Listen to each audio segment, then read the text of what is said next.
Hey, John, welcome to the jump seat again this week. Good afternoon, Dave. We're here again on a cold in most places. It's February week. I think I'm at 0 or 1 degrees. It's bouncing back and forth. What about yourself in Ohio? I think we're around the 20-degree mark here today, but it's been a little bit chilly. So I think we're pretty fortunate for that.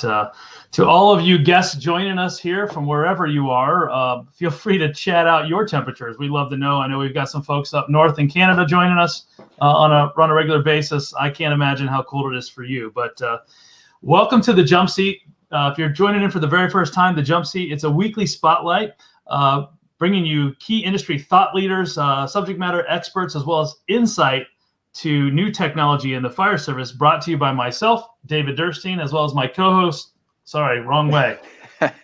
My co-host over here, Mr. John Martins. We're both backseat firefighters that ride in the jump seat on a regular basis, and really love bringing you guys a little bit of insight every single week. So thank you for joining us. And John, you know, we typically kind of jump through all this rigmarole at the beginning and then go into what's hot. Mm-hmm. But you know what? I don't know if we call it what's hot. It's kind of a little chilly outside, but I think the trucks you're going to show us in the what's hot section or happening in the fire service are going to warm it up for all of us. You got it. They're pretty awesome. Before that, I'm going to go back to cold real quick. Just this is impromptu here, but the coldest temperature, first of all, send us a comment where you're at. The coldest temperature is getting a free hat, and you can't cheat. We'll make sure you're not lying. So send us the temperature, and we'll get you guys a free hat sent out on behalf of Akron Brass. Oh, that was quick. We got one from Europe here. 16 Celsius. Celsius. Ooh. I got to do the math. All right, you do the math. I'll get going here. All right. Keep shouting out those watching. We will we'll take care of you. Whoever's the coldest, we'll send you something. So Chief Swigert just threw in same as yours because I know he's right up the road from here, about 15 minutes. So yeah, you already lost, Chief. All right, folks. I'm going to share my screen real quick. We've got a pretty exciting truck to show you that's just getting ready to hit the streets here shortly. Just getting off the production line here. I'm gonna give you guys a little visual here. This comes out of Rosenbauer, America. We've got a new SAM system going to the Pattonville Fire District in Missouri. I'm gonna play a little video here for you.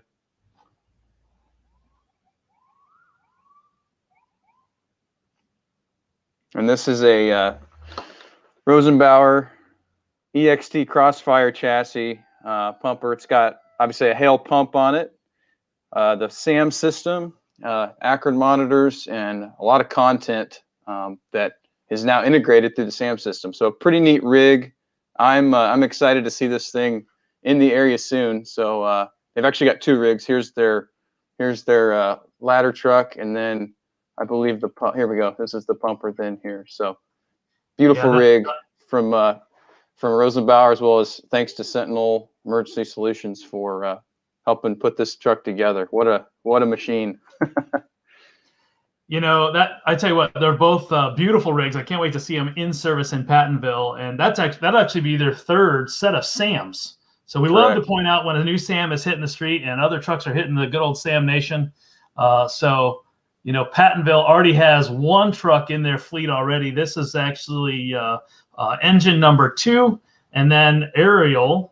That platform right there is as their first platform with SAM on it in Pattonville as well. So beautiful trucks there, and congratulations to those folks at Pattonville, Missouri, on their new apparatus jumping into the fleet there. So I think you get probably safe to say when they get them on the street, we'll probably spend a little time there at some point. John, do you think we can take a jump seat there? I think we're going to have to. I think it'd be great. By the way, if you guys didn't catch it, the minus 16 in Poland that's joining us today is he beat me to it. I was just looking it up, but it was 3 degrees Fahrenheit. And if we really want to get technical, it's 3.2 degrees Fahrenheit. So right now, that's our winner. If you guys are colder wherever you're watching from, please throw it in the comments because the winner is actually going to get, what did you say, a hat? We're going to throw him a hat. Yep. Throw him a hat. We're going to throw you a hat today. We'll reach out to you for the rest. So thanks for chiming in. And for those also watching, if you're a little late, you still have time. So we'll see. Absolutely. We'll see. All right. I think we got one. Look at this. Wayne, minus 22 Fahrenheit. Wayne, I think you're winning there. I think you're winning. We may have a new winner. That is chilly. I actually want to go get my stocking cap on just thinking about minus 22 Fahrenheit, minus 30. So keep warm up there, and yeah, we appreciate that there. So.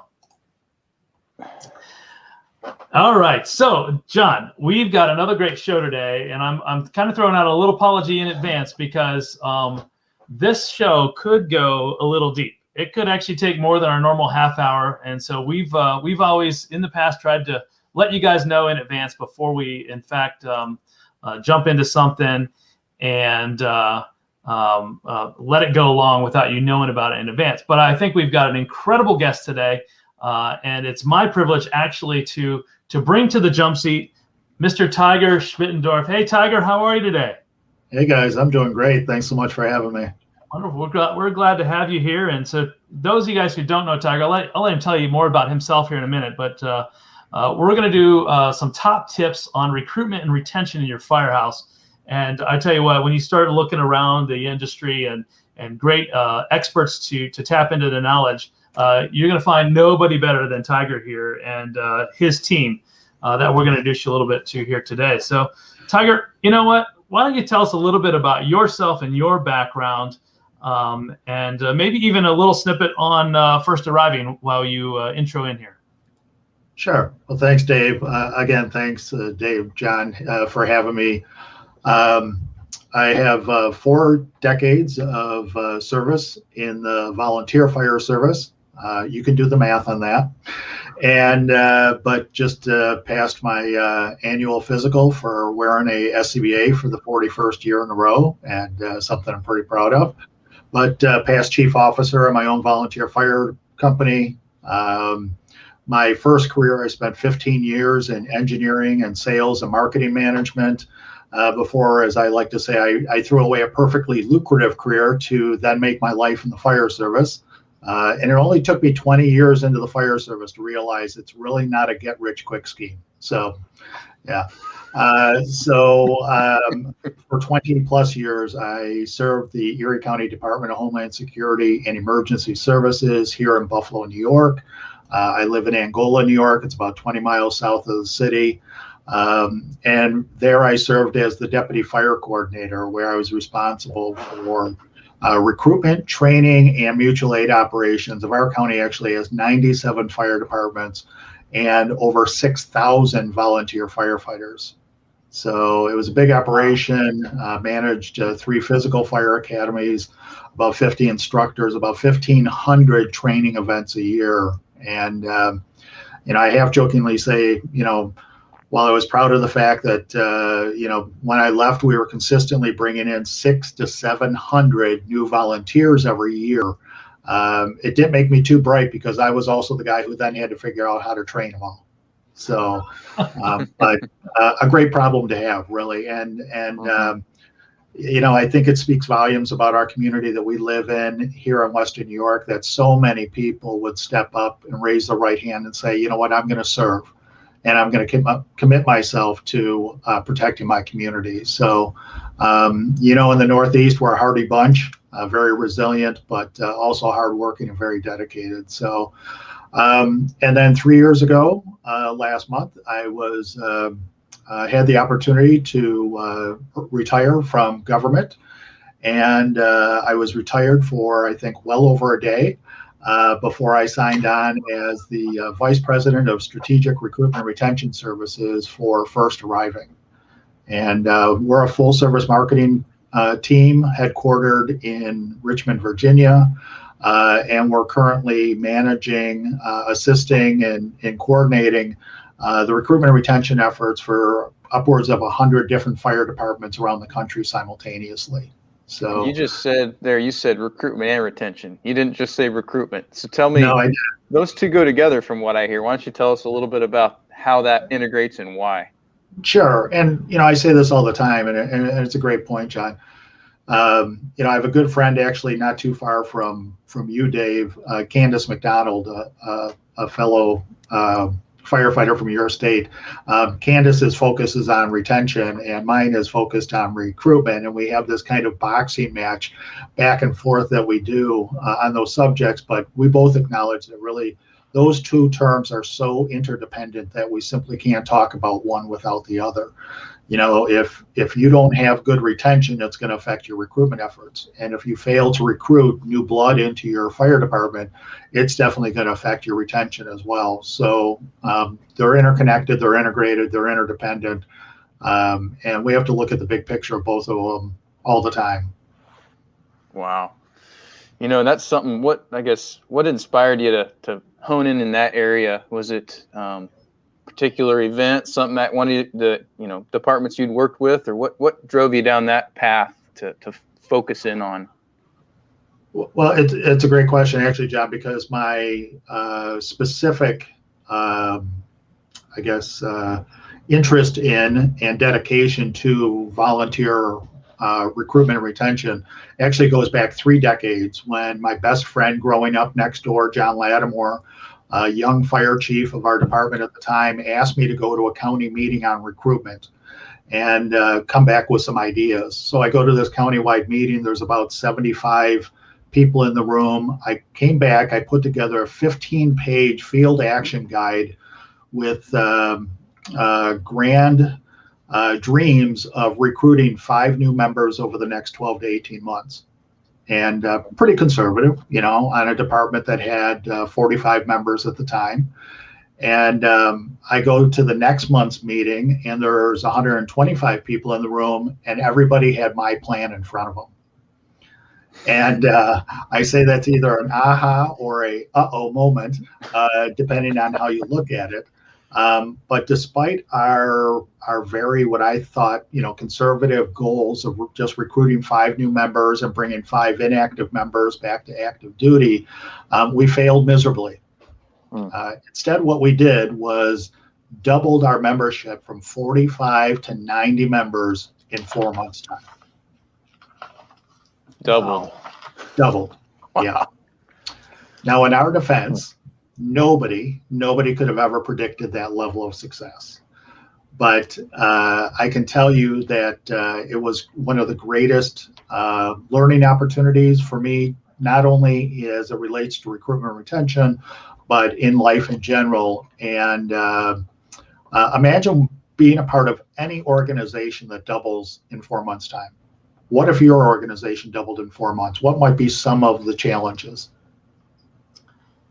Well, I mean, you have numerous ones that come right to mind right off the bat, right? So one, when you think about it in the fire service, you have education, you have consistency in communication, you have just understanding of how you need to work together from a team building perspective and operational effectiveness. I was going to say, I mean, those are quick ones to my mind. Span of control, right? Think of the logistical concerns, right? We were like 30 of everything short. We were, 30 pagers short. We were 30 sets of turnout gear short. We were short in all regards. So, and you brought up a great point, John, about span of control.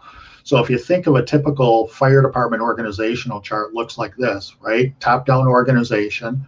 In 4 months' time, we doubled the width of the bottom of our organization. And everybody invariably asked me, well, those are great recruitment numbers, but what about your retention numbers? And I say, well, again, in our defense, it took us 10 years, but we were able to get rid of all those people. So yeah, we got some comments saying not enough gear. Yeah. Not enough Thanks, gear. Andy. Exactly. Very true. Yep. And that's Andy Bayless, and they're dealing with that challenge right now, where their recruitment efforts are really on a high right now, and they're trying to keep up with outfitting everybody and keep everybody involved and so forth. So, but yeah, literally, we doubled the width of the bottom of our organization over the course of the next 10 years. That organizational chart, that pyramid, if you will, inverted and imploded, and in the end we ended up losing more than 45 people. So that's where it was such a valuable life lesson, and the real lesson there was we focused on quantity and not on quality.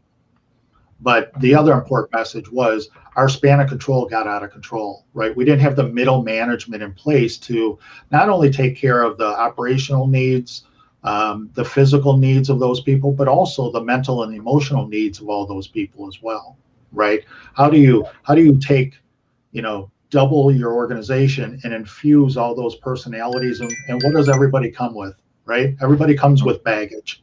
So, Yeah. That's human nature. So we did our best to deal with that.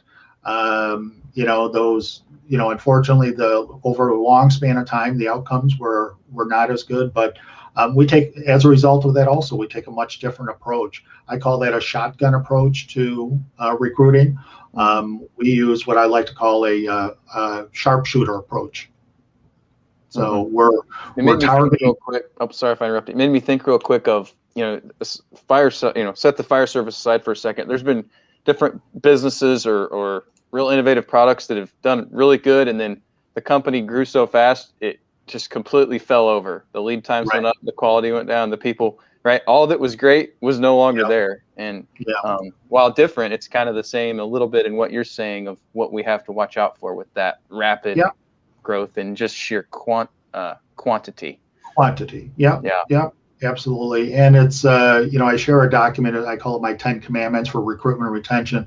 It's a document I literally wrote 20 years ago and I haven't touched it since. But, the number one commandment is think of your recruitment efforts in simple terms. If each and every one of your existing members recruited just one other person, what mathematical impact would that have on your organization? Well, again, our living example, it would double. But also take into account, you need to plan for volunteers. So whether you plan to be successful or not, you need to plan for volunteers and your ability to, again, logistically, financially, physically, and emotionally support each and every one of them and collectively as a group as well. So Tiger, really quick too, I think as I think about this, does this apply only to the volunteer space? Or does this apply also to the paid and the professional space as well?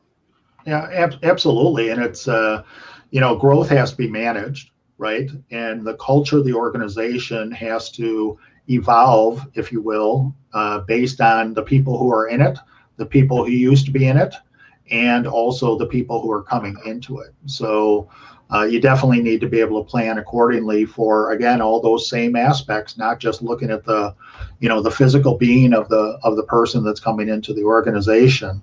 And that applies to any business. It applies to any organization. So when your department started to implode a little bit, right? Where did it actually bottom out, and where did you then settle into this is the peak that we want to keep? This is the best area, and then you guys worked to maintain that level of some sort, right? So where did that fall out to be, and how have you done since? I would say that we kind of have stabilized and sustained our membership throughout. I just ran numbers last week with our leadership that we're still, 30 years later, we're still at about the same level. We typically average 40 to 50 members on the roster, active members on the roster. So, those are, it's sustainable in terms of operational and also, meeting the logistical needs and so forth. But I also wrote a forecast 20 years ago that said the survival and success of the volunteer fire service relies on our ability to create more opportunities for more people to volunteer less time. We need to create more opportunities for more people to volunteer less time.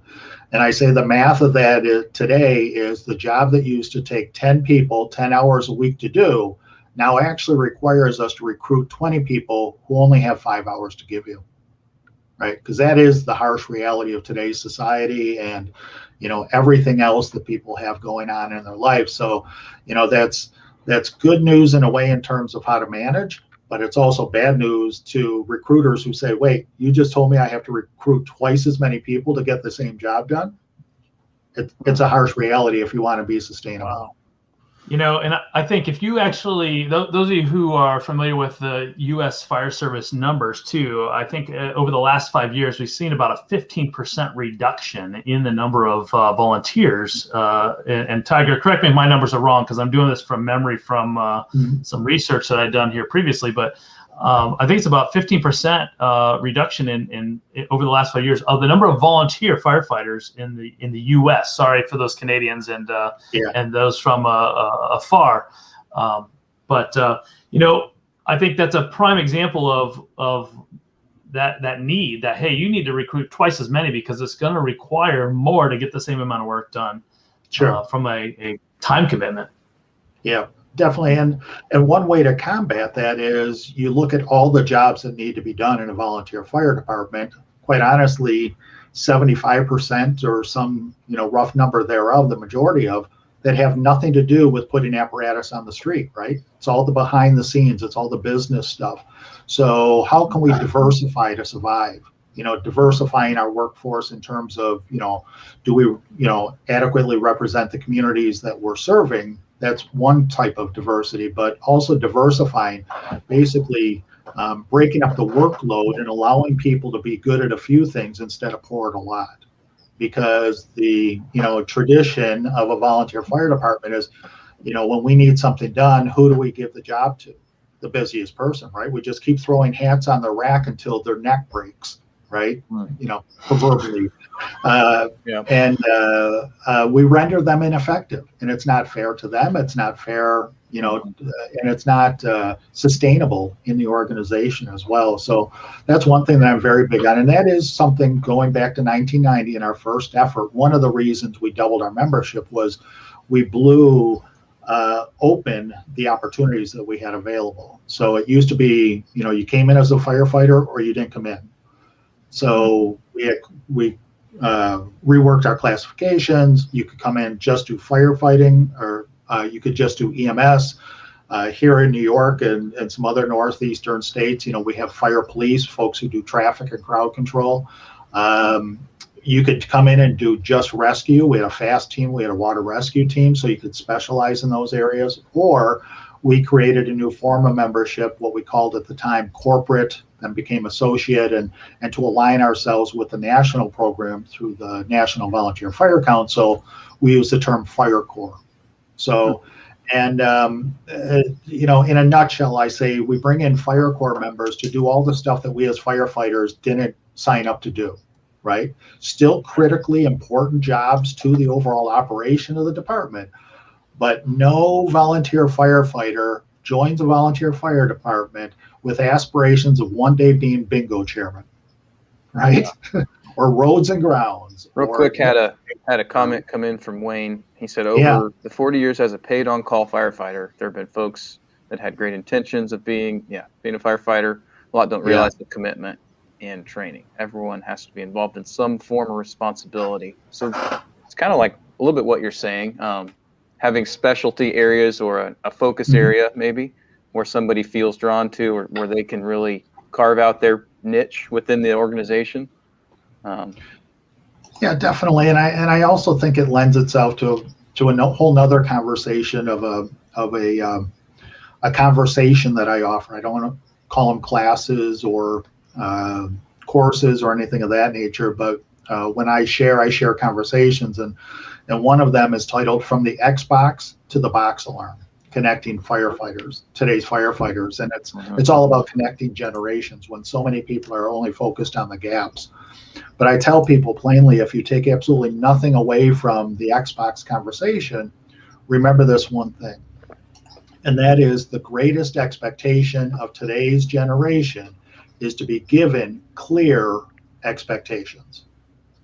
The greatest expectation of today's generation is to be given clear expectations. So there shouldn't be any surprises, right? And I say that because I feel strongly, and in my own personal experience, with raising two Xbox generation kids myself, and also in my interactions with young people in other organizations, in the large majority of the instances where they fail to meet our expectations, I feel that's a direct result of our failure to give them clear expectations. And that starts with a job specification. They want to see a training path. They want to see an education path. And what scares some of the people who are in leadership positions, yes, they also want to see a path to advancement. So, Tiger, out of curiosity, those folks that come on board as like Fire Corps members, how many of them actually then, came in more exploratory, I want to be a part of something bigger, but then advanced their way through and actually became firefighters or involved in the EMS side of the fence further than they had anticipated? Yeah, I would say on average for us anyways, it's been about 50%. I work with a lot of departments who have Fire Corps-like programs and so forth. For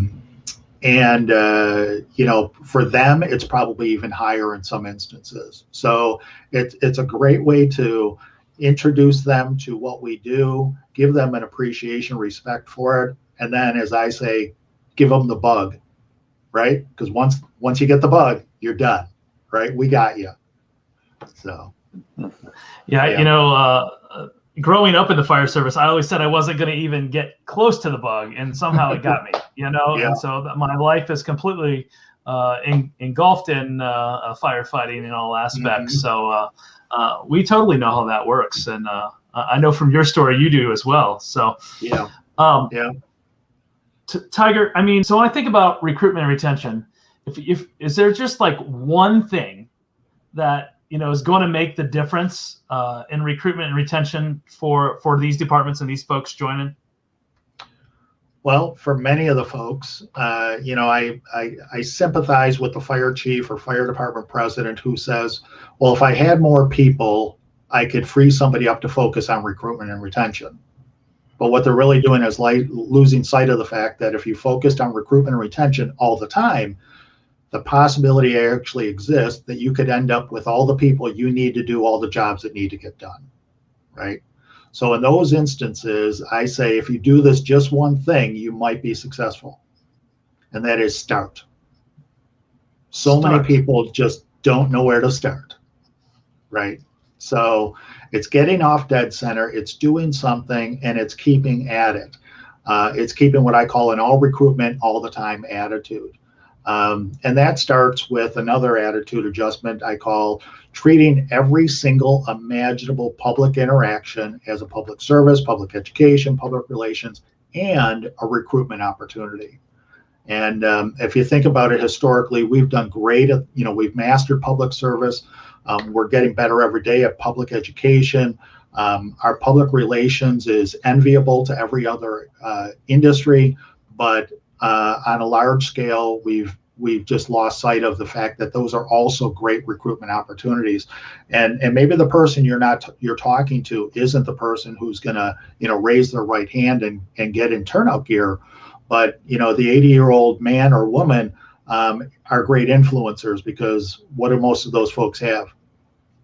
Children and grandchildren, right? Absolutely. And if you can give them the bug, so to speak, or get them to put the bug in the ears of their children and grandchildren, then we have opportunity there. So for those of you who are watching, and even for Tiger's sake, you've probably noticed that John disappeared off of here, and sometimes it happens with technical difficulties. In this case, this actually is a medical emergency, not for John, but actually literally next door at his house. And Wow. Those of you guys who know, John is actually a volunteer firefighter just like myself and Tiger here, and literally a call has just come in. He just texted me and said, I got to go. They actually went for a second dispatch, and it's his next door neighbor. So he's like, I got to go make sure everything's all right. Yeah. So I hope everything's good there, John, with your neighbor. And I know he's in very good hands with you jumping over there. So, even in the jump seat, you can't get away from a fire call every once in a while, or an EMS call. So anyway, so I apologize for John jumping off there, and he does as well, as he sent a quick text across as he started running. So maybe we'll get everything squared away and he'll be back on before we're done. But, when you think about this, Tiger, you're right. It's getting that bug, getting them to bite the bug and really just have that fire service experience, to get it, to dive into the family of the fire services, I like to call it, right? Yeah. And that greater commonality and good that we all possess and want to be a part of. What about do you see these programs geared towards high school kids or even junior firefighters? Are they worthwhile? Are they beneficial? Is that something people should look at? Or would you say, you know what, maybe plant a seed there, but really get them when they're older? What's the best thing you're seeing there? Well, I think for so many reasons, from a societal reason, for child, positive experience reasons, we need to reach deeper and deeper into our communities to plant those seeds. I'm very vested in youth programs. For the last 10 years, I've been on the board of directors of our local Boys and Girls Club that we started from scratch.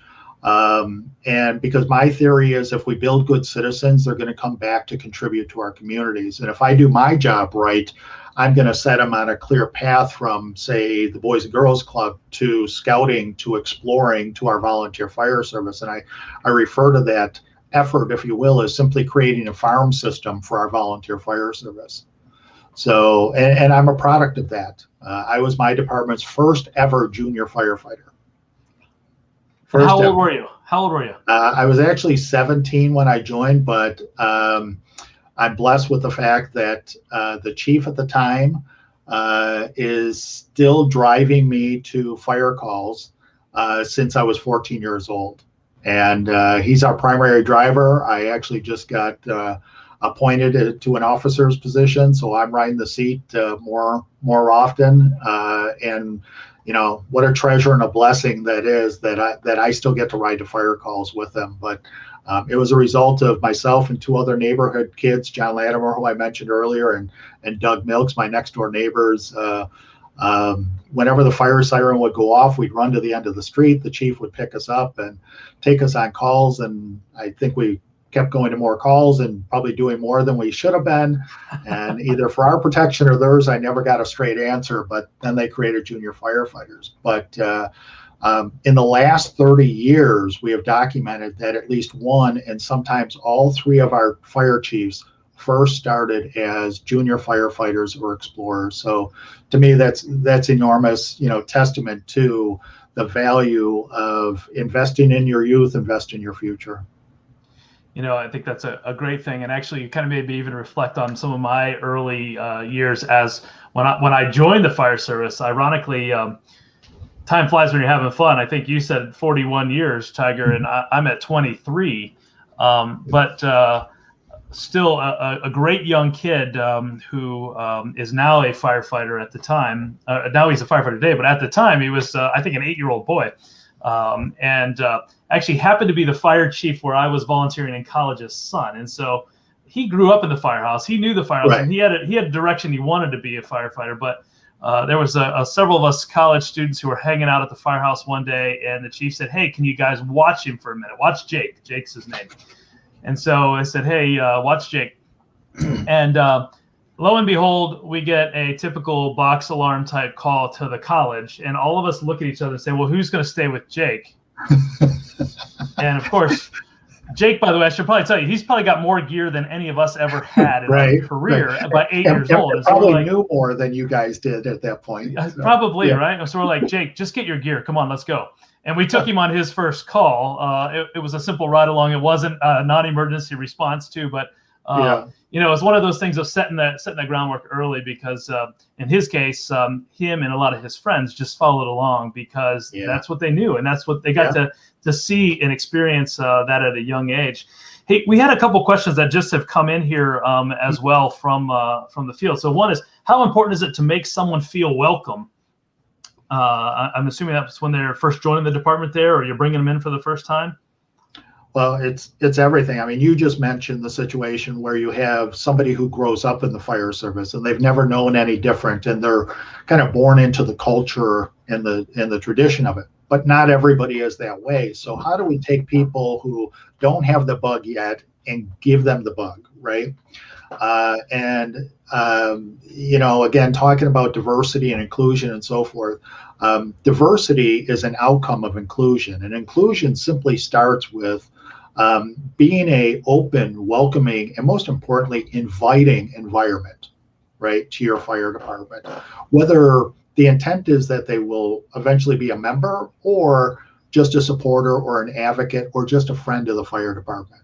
right? So whatever that relationship ends up being, we don't necessarily want to, have a predisposition to the outcome, but it all starts with being open and welcoming and inviting. And it's so difficult, for somebody to come into, an organization with, 200 years of tradition unimpeded by progress is the joke that we use all the time, right? But many times we've used that joke. Steeped in tradition and some good, some bad, some outdated, and some that need to be refreshed, whatever the case may be. But how do you kind of break through those barriers? And I think that starts with the initial touch point. As soon as somebody demonstrates any interest in joining your volunteer fire department, what does that interaction look like? What does it sound like? Most importantly, what does it feel like to the individual that demonstrates that interest? So that's where the open and the welcoming and inviting needs to start. But it needs to progress all the way through to motivating them to raise their right hand and be willing to serve. I just met with a department over the weekend, and my own department and several others who talk about where their real gap is between the moment of raising the right hand to them actually becoming a contributing member of the department, meaning they've completed their firefighter 1 or whatever the case is. So often we tend to lose people in that kind of dead zone, if you will. Because again, the person who is familiar with the people already in the organization, acceptance happens much quicker. But to a complete stranger to the fire service and to that organization and the culture and traditions of it, it's not going to be as easy to break through all of that. And it's just human nature that we tend to be a little skeptical, maybe not quite as trusting, or just, maybe we're not as comfortable ourselves making new friends, right? And while that is a desired outcome of, being a part of a fire service organization, it's not necessarily the immediate direction or the mission, so to speak. So, things like mentoring and coaching and whether it's a formal or informal mentoring program, but it's definitely assigning somebody to helping them understand the expectations of the organization and the operations, but also talking to that person and saying, how can the organization meet your expectations for volunteering? Because when somebody leaves our volunteer organizations, the people inside the organization tend to say, well, they were never going to amount to anything anyways, right? They failed to meet our expectations. But until the organization takes into account, are we meeting the needs and the wants and the expectations of the individuals, we will never, one, maximize their satisfaction, never maximize their productivity, but never maximize their reward that they're going to take away from that volunteering opportunity. And if we don't do that, we as an organization are at risk of failure and even obsolescence. I think it comes back to what you said a little earlier. That clear expectation is a key piece, no matter where you are in this process, right? Whether it's in what I'm hearing you say, like in the onboarding side of things, all the way through to each role appropriately. Right. Right. We had another question. Sure. Go ahead. No, I'll say we had another question that came in here. How to ally natural suspicions of an applicant from another department, whether near or far, known or unknown, culture issue? Well, that's a great question. It's actually something that I'm very, very focused on in the volunteer fire service today. And it comes down to this. I refer to the Maltese cross as the universal symbol for instant acceptance, right? You're walking down the street, you see somebody else that has this or something like it on it. Do you need to be introduced? No. You walk up, you kick off a conversation, and you start engaging with that person. And I think the reason we get to enjoy that, right, that relationship with people we've never met in our lives, but who wear this universal symbol of instant acceptance, is because we work so closely together under such stressful conditions, right? And it's the same thing when there's a line of duty death in the fire service. I may not know that person, but I don't need to, because I know 1,000 more just like them, right? So when we're dealing with somebody who is coming in from another department, maybe they were raised in it, maybe they were in there a short time, it may be a department that has a totally different culture than what we know. When we're asking somebody to raise their right hand and join our organization, we're not just saying, hey, can you do the job, right? Can you be here? Can you be available? What we're really doing is we're saying, hey, we're accepting you as a member of our fire service family, right? Because what do we call each other? We call each other brother and sister, and collectively, the group at the Firehouse, we refer to our second family. I was just sharing this over the weekend. I say I'm living proof that you can teach a monkey to pull a bail back on a nozzle and get water out of it. Okay, I'm convinced we can teach virtually anybody to do that. But can we teach everybody to be a trusting, trustworthy, respected, and loyal and contributing member of our fire service family? So if that's a concern of yours as to, what their history is, and just as importantly, the history of the department that they came from, is it just they're looking for greener grass, or are they truly interested in joining specifically your department? That's a great question to ask them. Why do you want to join? Not just, why do you want to stay in the fire service? Why do you want to join our fire department, right? What do you think is different here than the department that you left? But I also feel very strongly that we need to increase the quantity and the quality of the interactions that we have with those individuals before they ever raise their right hand. Not only to make sure can they do the job, but most importantly, are they the right fit for our fire service family? Because that's literally what we're asking them to be, right? And we're accepting them to be as well.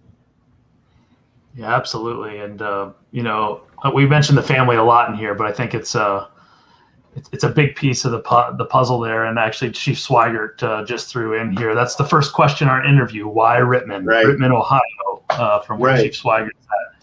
So a great piece of the puzzle there. And actually, there was another comment that kind of came in, touching back on your farm team analysis. Mm-hmm. That says, hey, I think it can be carried out on even further as we watch our young members moving into the career services. You should actually be proud of watching those members, not being upset that they're going to paid or professional level, but that they've got that foundation and that core to be successful at a whole new level there. So, it's a great thing. And Andy, I can tell you this, I always said when I went to college, I wasn't going to be a firefighter. I'm not going to the fire service. But you know what?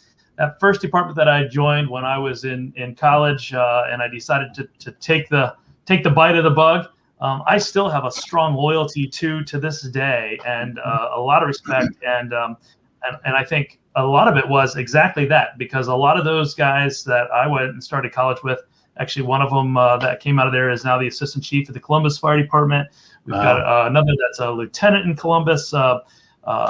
Gosh, I got an assistant chief. Anyway, there's a number of us that actually started as college-aged kids or even local kids in that community that grew out of that department. And a lot of it came down to this, being proud of where you started from, your roots, but also they wanted to see you foster and be successful in the fire service. Right. And Andy brings up a great point. I mean, that's, we can't think of that as a loss when somebody goes on to a career, or even if they move out of the area and go into something else. That's positive attrition. That means that they're growing personally. And if we did our job right, we planted that seed, and that seed is going to grow somewhere else, right? And maybe someday we'll get somebody coming to our neighborhood that somebody else planted a seed in them, and they say, listen, I need to feed this addiction, right? I need to feed the bug, right? So because I say all the time, it's real easy to tell the difference between those who have it in their blood and those who don't, right? I also caution firefighters of every age and level of experience. It's also like anything else that can get in your blood. It can hurt you, it can harm you, and unfortunately, we're seeing far too much of it today that it can kill you, right? And the least of which is, hurting friendships, harming relationships, killing marriages. Unfortunately, we've seen the dark side of all of those things. But to take Andy's premise even further is, when we do have that positive attrition, why don't we leverage and brag about our alumni and what they've gone on to do in their life, not just the fire service life, but in their life in general, and the accomplishments and the achievements. And there's a couple of departments that I work with who are absolutely great at that. They literally have alumni pages on their websites where they literally brag about, who has come, to and through their department and what they've gone on to do. So it's a end-to-end solution if you look at it that way. That really is. That's an interesting play on things, and to have that alumni club to make it successful for all. That's a great piece there, Tiger. Yeah, because Tiger, wherever they go, they're going to be advocates for not only the fire service, but specifically your department, and they're going to brag about you if you brag about them. So. Yep. Absolutely. And Tiger, we've been gone about 45 minutes here in our show today, and so I just want to throw out to all of you who are watching. We love hearing from you. John and my email are down at the bottom. You can throw ideas into the comments for new speakers, for future guests. That's actually how we met Tiger and got Tiger on board here today, which has been a great guest to have here. So let us know what you want to see and what you want to hear about in the future, because we're going to do our best to bring that to you. Tiger, if we kind of take this towards a wrap here, right? And if I've listened here to this little bit of snippet that we've given on recruitment and retention, which is really just enough to wet the whistle. If I want to know more, if I want to get more information, if I want to find out, hey, what are those 10 key things you were talking about? What do I need to do, and how do I do that, Tiger? Well, first of all, I willingly share several resources. One is my 10 commandments for recruitment and retention.